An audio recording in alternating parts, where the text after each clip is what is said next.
people, you're listening to Food Rebels. As you know, Food Rebels is the podcast that brings you brand stories and live on-air tastings. We really like to hear about people on the more rebellious side of the food world.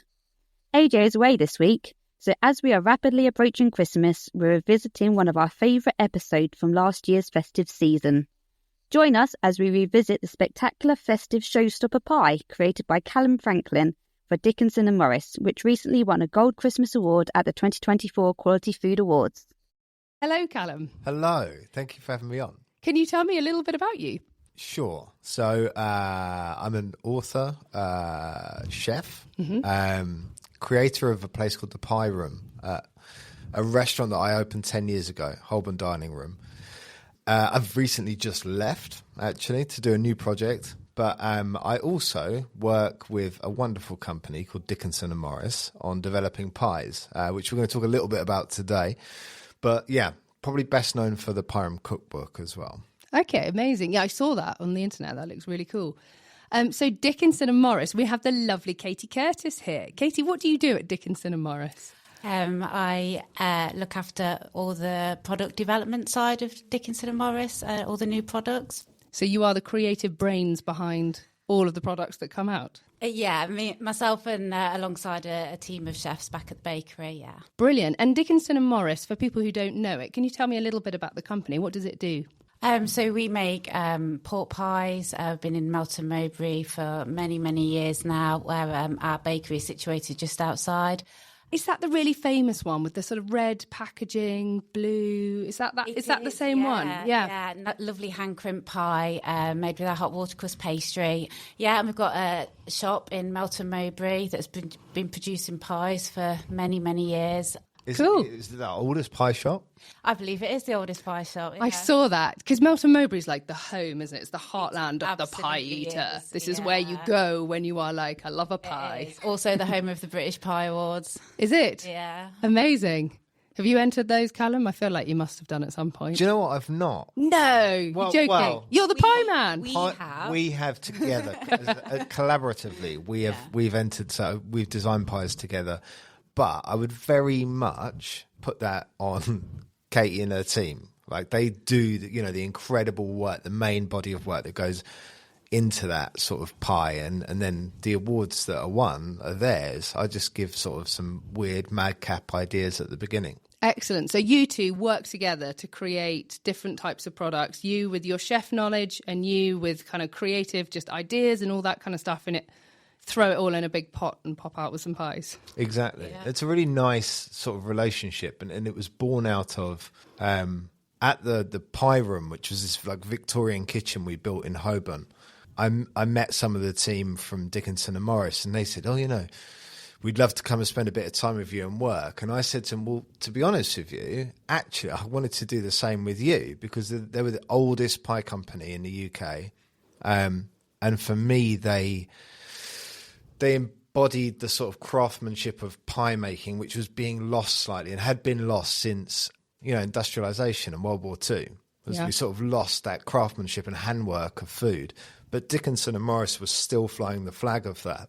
And on a massive scale, it was insane. I couldn't believe how they could produce so many pies and for them to still look so beautiful and not look machine made.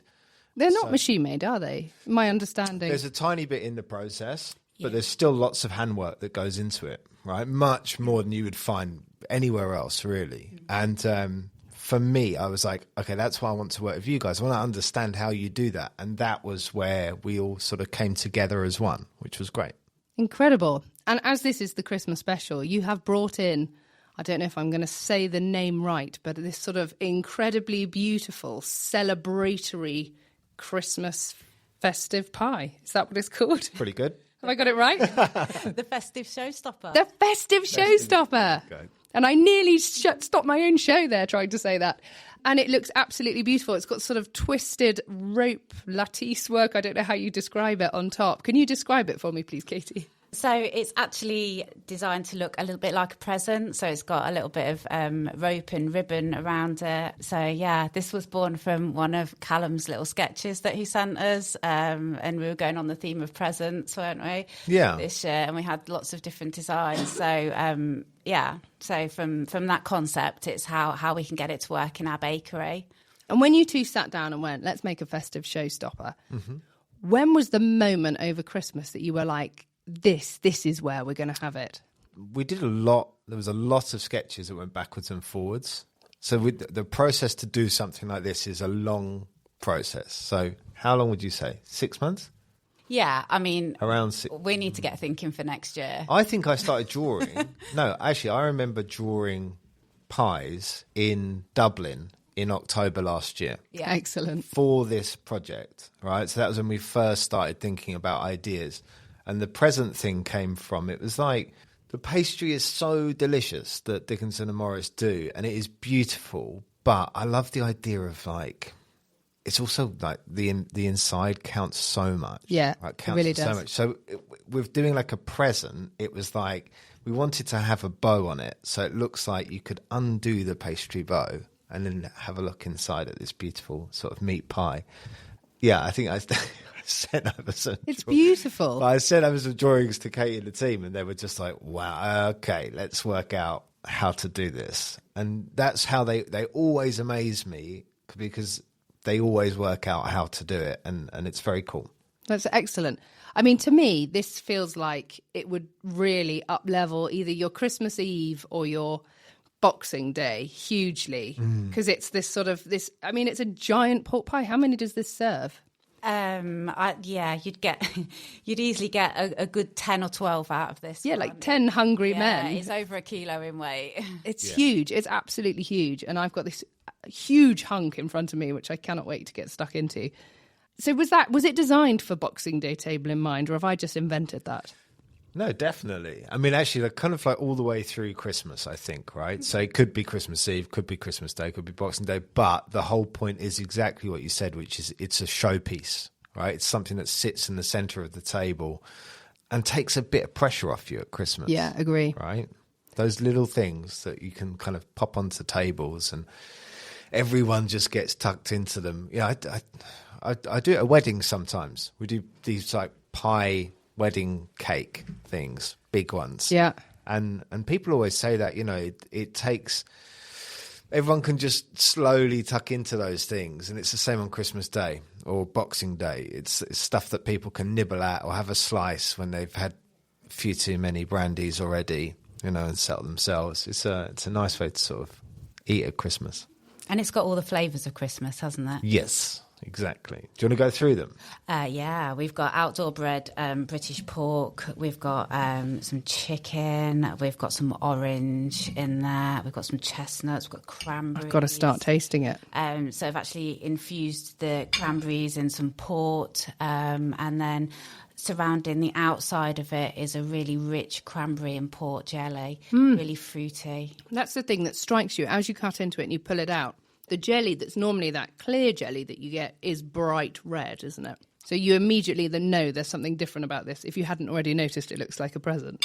Yeah, and that's there to kind of cut through all of that, you know, the fats and the meats and the fat in the pastry as well. It just gives a little sharpness to it.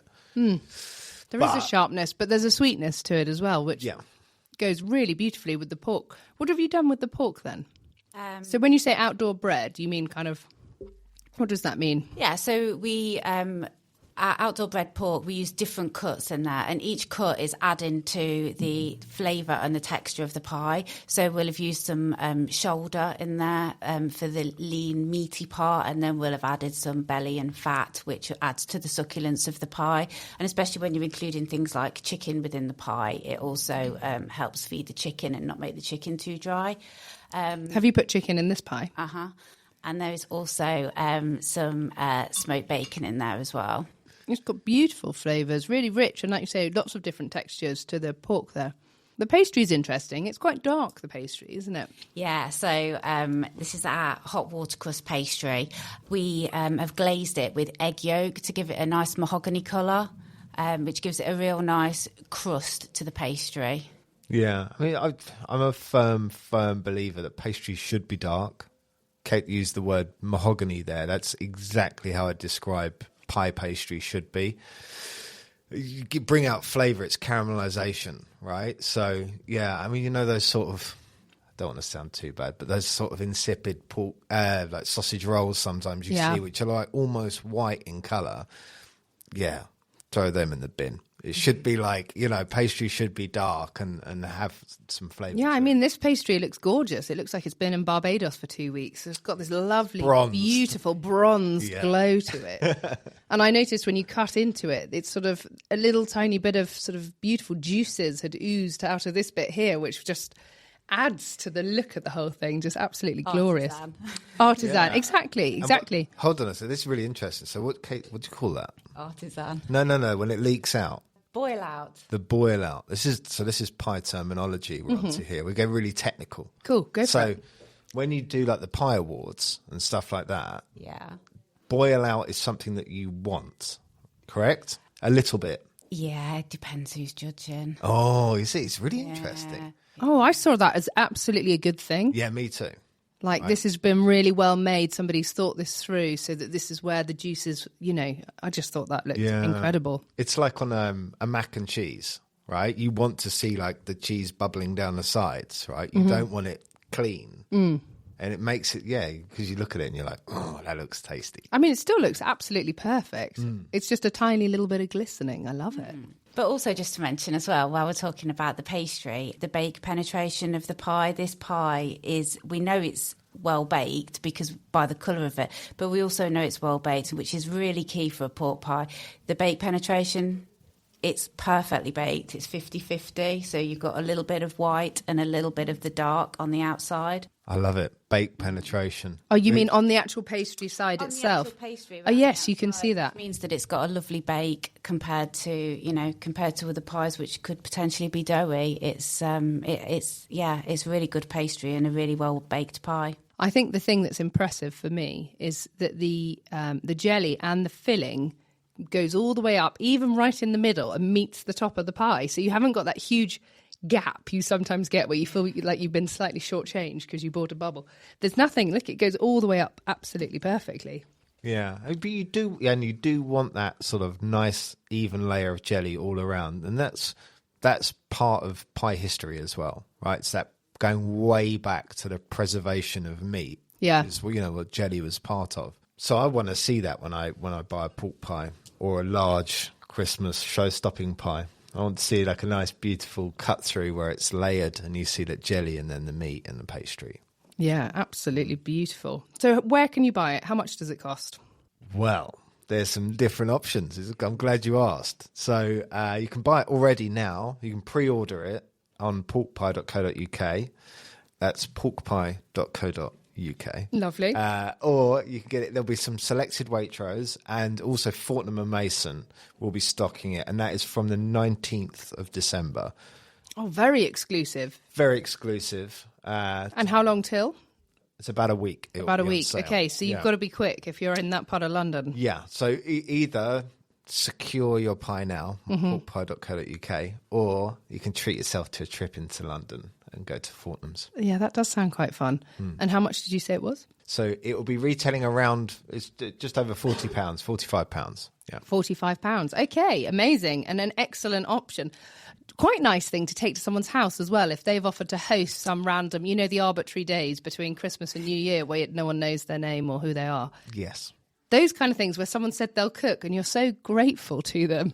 You could just turn up with one of those and just make the whole day so much easier for them. Yeah, it's a lovely idea. It's a good gift, I think. And I imagine it lasts a fair amount of time, being that it's yes, absolutely encased in pastry and looks beautiful. Yeah, and you're right. There's enough. There's enough there to feed a small army, right? So, yeah, I'd be very happy if someone brought that to my house. So, Calum, how did you end up working with Katie at Dickinson and Morris? Yeah, so it was, this sort of collaboration that came through, but mostly like in the very base element, it's a love of pies. Yeah. Right? We both have this incredible passion for what we do. And wanting to learn from each other.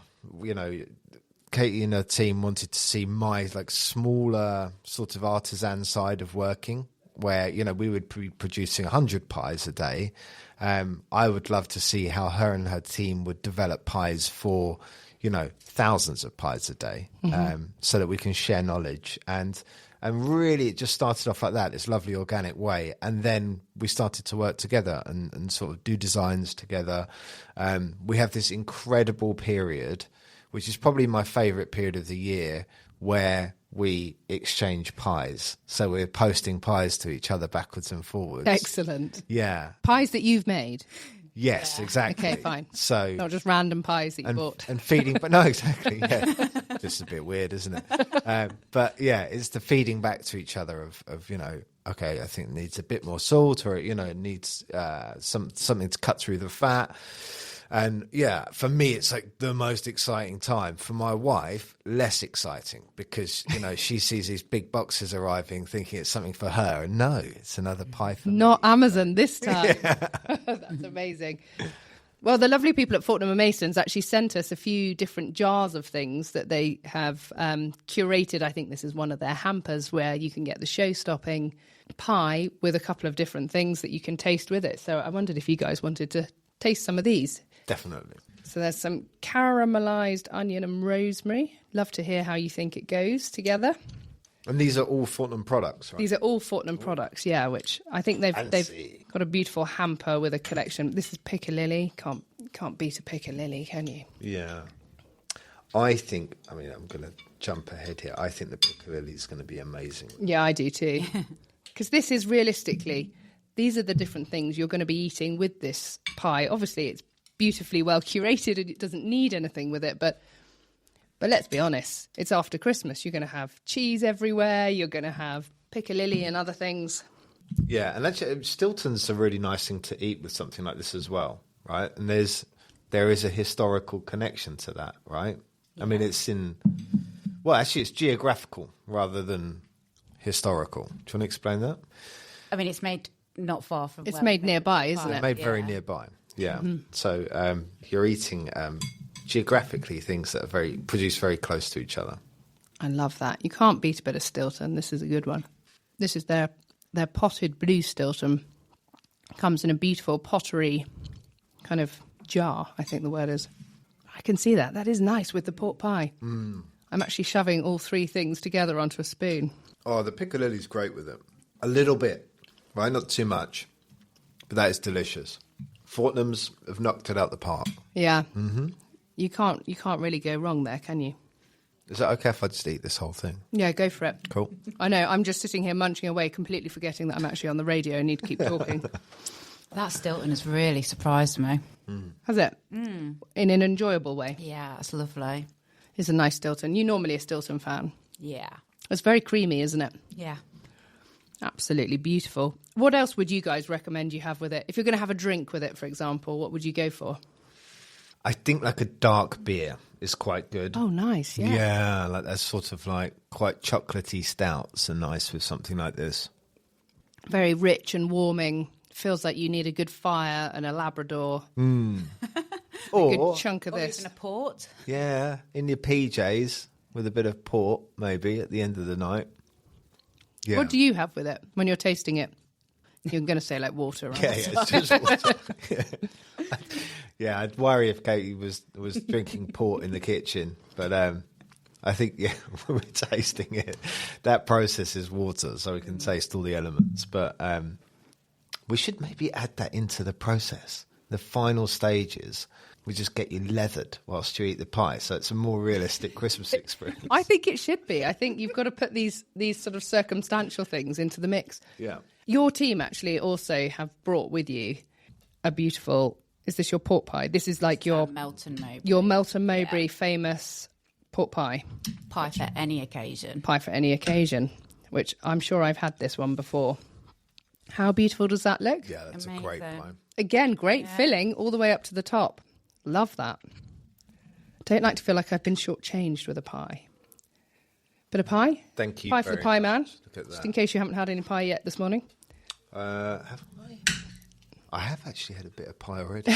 Yeah. I think it'd be pretty unusual if I didn't during the day. Can you tell me about this pie? What makes this pie so special? The rich hot water crust pastry, for sure. Again, this pie is baked absolutely lovely. It's got a real nice crisp crust to the outside. As you can see in the meat filling, it's also, this is a mixture of shoulder cuts in there. It's and as you can see, it's got some like chunky diced shoulder in there, really super lean. Yeah, you can see the texture, and you can really taste the texture of chewy bits and softer bits as you're eating it. Yeah, it's a really meaty pie.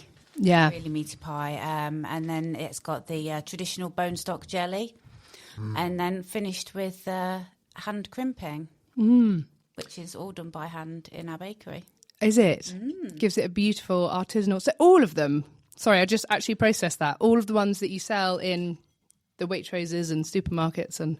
Under the Dickinson Morris brand, all the pies this size are hand crimped. Wow. You'll see some retailers do have their own versions of hand crimped Melton Mowbrays.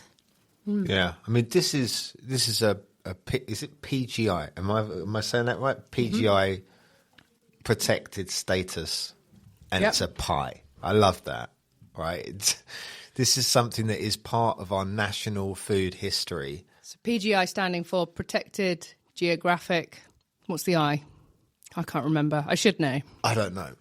That's terrible, isn't it? You know? Yeah. Indicator. Indicator. Thank you. Protected Geographic Indicator.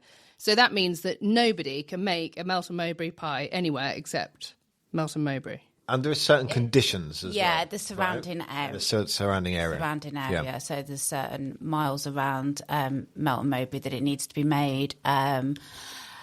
And also the ingredients that go into it. Okay, yeah. So there's certain conditions. Yeah. Yeah.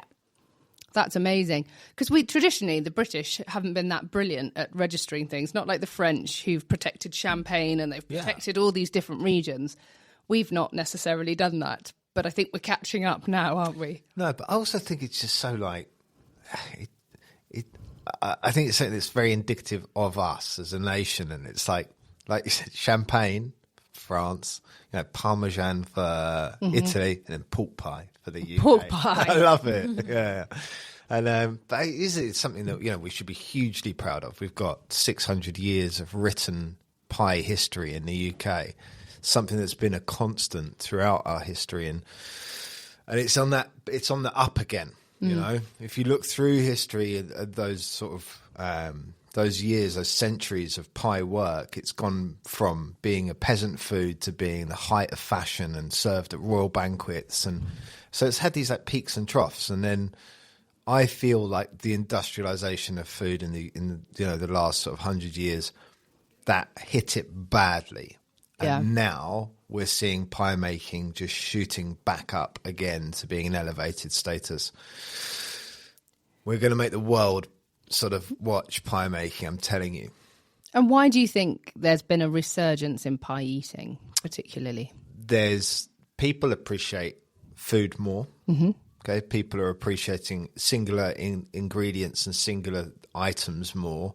And it's a dish which has a national pride in it as well. But that takes a little bit of reinstating before.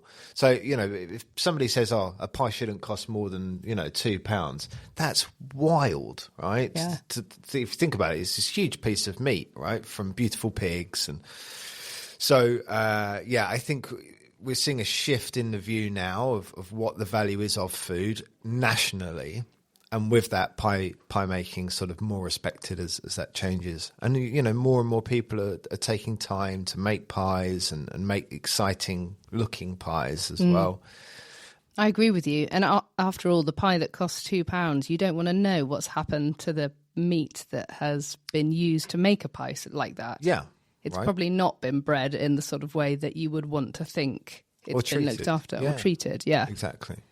I think there's those things that come with those kind of price tags that just immediately alarm bells go off in my head. And I love meat, but I am quite funny about the provenance of it and where it's come from and that kind of stuff. Rightly I'm quite so. careful about it.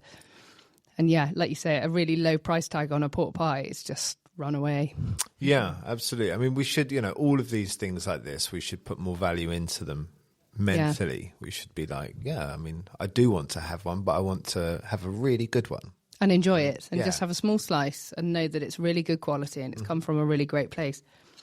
So for the future of you two and your kind of pie-related creativity, what can we expect to see?